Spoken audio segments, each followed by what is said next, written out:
Good day and welcome to Focus On with me, Dewald. We're here at Mining Indaba, and for 30 years, industry leaders and government have been discussing the future of African mining, commodities, and the way forward. And one part of that is how to contain its operational cost.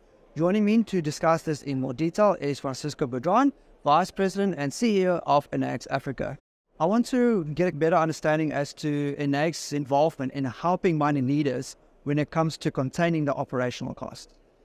Well, I would always like to start saying that for us, safety is the most important thing. So when we talk about cost, I have to bring into the table that we prioritize life, and that safety, we put it first in everything that we do. But in terms of cost, what we are doing is, and this is including changing our own structure within Enaex Africa, we need to bring more excellence to the operation. We want to be known as the most knowledgeable company from a technical perspective.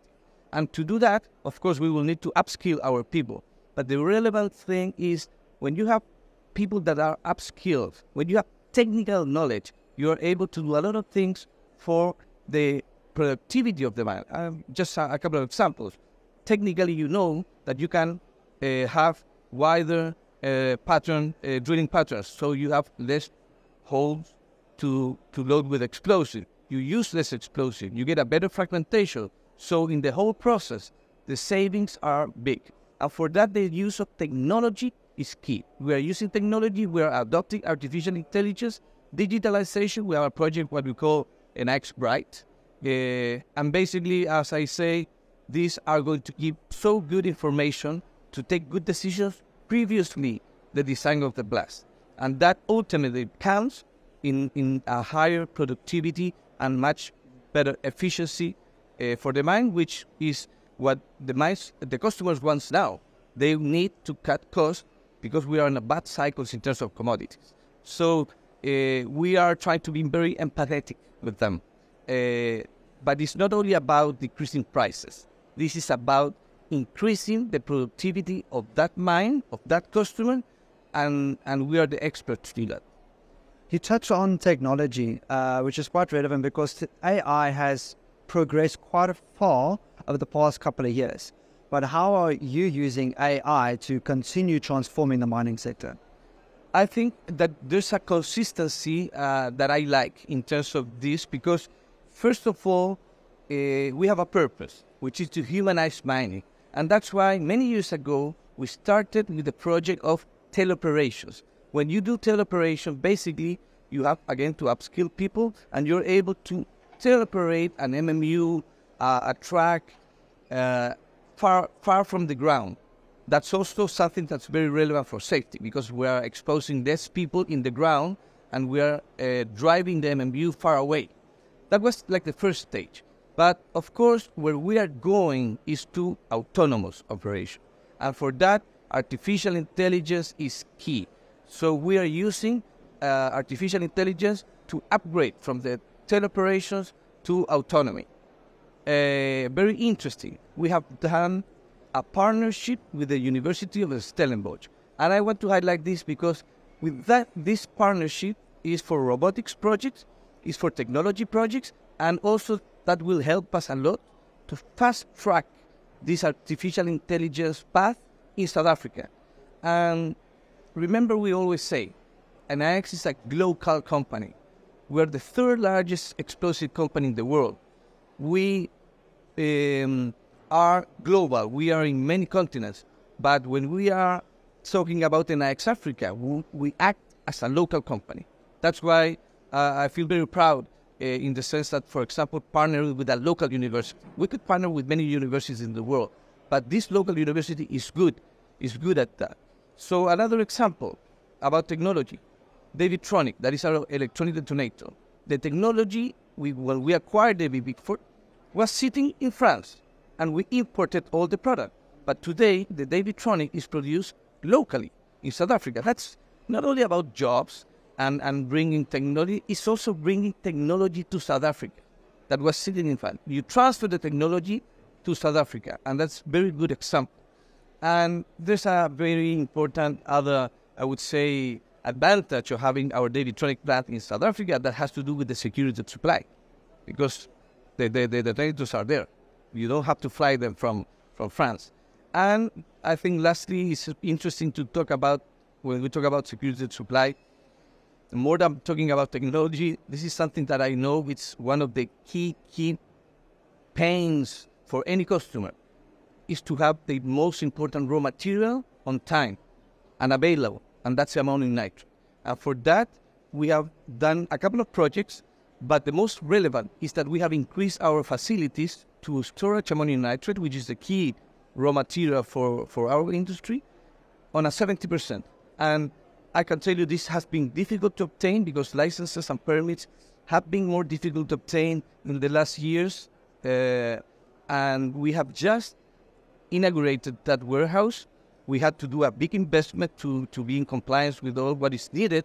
And we are already putting product there. And that will allow us to be able to navigate in times where the security of supply goes down, because the supply chain in South Africa is very challenging. So when you cannot import, when there's a lack of ammonia in the country or different things, we will have an extra line, and that is key for our current customers and for the future customers as well. Another key focus area for mines is that of sustainability. What are you doing to be part of that sustainable solution? Well, we understand very well the relevance of sustainability in that sense. And also interesting, when we say our priority is life, we are saying life is safety, but also life has to do with environment, has to do with communities, okay? So in terms of ESG, I think there's a very interesting project that we call Enaex, in which we are willing to produce green ammonia in Chile. Enaex, that is a Chilean company, has the largest ammonium nitrate facility in the world. 800,000 tons per year of production of ammonium nitrate. So in that plant, we want to be able, instead of importing gray ammonia, we are partnering with other companies. So through solar energy, you produce hydrogen through a process that is called electrolysis. Then that green hydrogen, you have to mix it with nitrogen, which is air, and then you will have a green ammonia, and therefore a greener ammonium nitrate, a green ammonium nitrate. For you to know, 90% of our carbon footprint today at Enaex, and basically I'm speaking about Chile, that we have this massive plant, comes from the gray ammonia. Then, secondly, we do look after the water usage, also about how we waste, how we deal with every waste related to hazardous products. So that's very relevant also from the environment, and also decarbonization. I have an example in that because in 2009, Enaex did a big investment to put catalyzers and filters to our NAP plants, which are the ones that produce the nitric acid. And through that, the United Nations certifies that you are decreasing your carbon footprint. And just for you to have an idea, that this is a market, I think, that we said in that moment, because we are Chilean, but I don't know the numbers with Johannesburg or Cape Town, but in all the CO2 that was not going to the atmosphere because of these filters is equivalent to park all the cars of Santiago de Chile. So it's a big one. And the other thing relevant is, because of the chemical processes in our most important facility, we are able to use the vapor back. So we have like 40% of autonomy in terms of energy. That's very relevant in terms of also decarbonization. And finally, when we talk about ESG, for me the best metric is the fact that we have been part of the Dow Jones Sustainability Index consistently getting better. And by the way, the last result, we were on the top 10 of the chemical industry. Within the chemical industry, we were the top 10 companies around the world. As we quickly bring this conversation to a close, I just want to touch on social responsibility within the community and then Enaex's future within the mining sector. Okay, so when we talk about communities, we have very clear that on one side, the communities that we look after and where we collaborate is first the communities where we operate. Second, and very relevant, we work together with our customers to collaborate and work together in the communities where they operate, because 70% of our people work in our customer sites. And we have another pillar that is what we call going beyond CSR.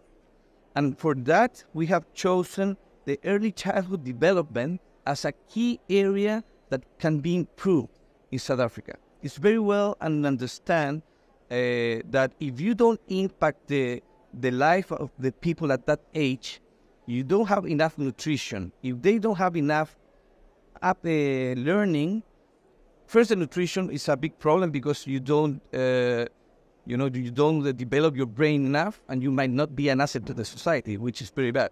Then you can have nutrition, but if you don't have that education between the 1 year and the 5 years, you would probably not be able to read and write. And then, again, that's a very big thing. So we did our first project in Limpopo, Bohlale Daycare Center, which is ready.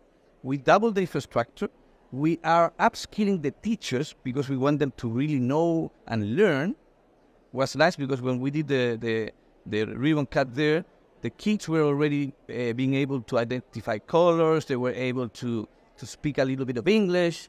So then what we're doing in this kind of project is choose a very poor village in the middle of nowhere where no one is going to come and give a help, because they're not next to a mining house or they're not next to a big chemical company. They're in the middle of nowhere.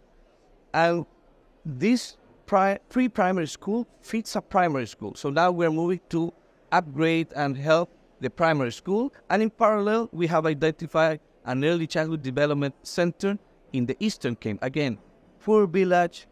And we believe that through the upskilling of these kids and upskilling the primary school, we will get professionals in the future.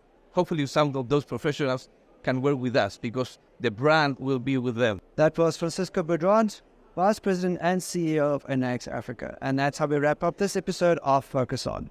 Goodbye.